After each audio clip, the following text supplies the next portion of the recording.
welcome to my April plan with me. Sorry about the angle that I filmed this at. It's my first time working with a tripod and filming my desk. But this is my title page for the month, so I've put a box around it and I've written April in O form. And this is my little monthly calendar. I like to put it in there for aesthetic's sake. And I'm sorry in advance about the way I write the numbers. I got bored of writing them in order. So you'll notice throughout this plan with me that I like to keep my bullet journal very simple, and I keep it colorless. I keep it black, white, and grey. This not only makes it easier for me to plan every month, but it also means that I don't feel too overwhelmed with the colors and stuff. So here I'm writing a quote: "We do not remember days, we remember moments." Now you might recognize this from All the Bright Places. I watched a movie recently and this just really resonated with me because I think on our bad days we need to be reminded that maybe weeks, months from now we won't even remember it, or it won't feel as significant.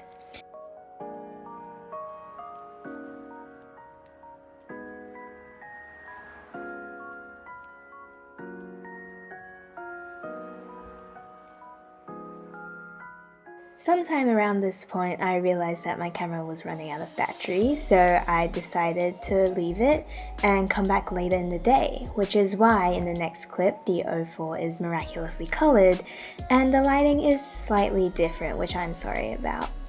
But here, I'm beginning with my trackers. So I have a habit tracker, which I use to track very basic habits. I don't like to make this super fancy or anything. You'll see as I do it. I think having a habit tracker is really useful because on some level you feel kind of guilty when you can't fill out the whole thing. And yes, I cut half of me writing the numbers out because it was really boring. This is me checking which habits that I want to include. Month to month it changes because I realize that I start consistently doing something or that some things just aren't relevant to my life anymore. So there I made a mistake on what I was writing and I used some whiteout, and I just want to say that it's perfectly okay to use whiteout in your bullet journal. I know that there are a lot of aesthetic and seemingly perfect bullet journalers out there that put up their videos and it's amazing and their spreads are beautiful, but it's okay to use whiteout and maybe mess up a little bit. After all, this is only for you and you're not doing it to impress anyone, and it's just purely for your organization. And plus, you can't even see it when I wrote it.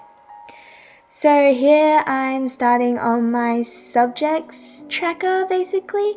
So I want to track what subjects I study each day to make sure I'm putting the same amount of effort into both. This is a new part of my monthly planning.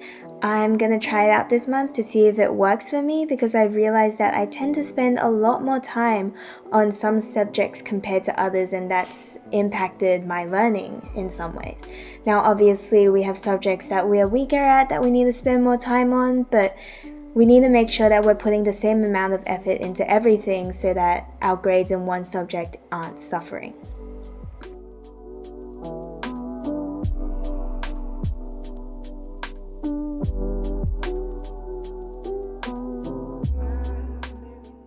Now my study tracker. So I've decided to try something different. Usually I put my study tracker where I put my subject tracker, but I've realized that I might run out of room because that only lets me put in 4 hours, and some days, especially on weekends, I tend to do more.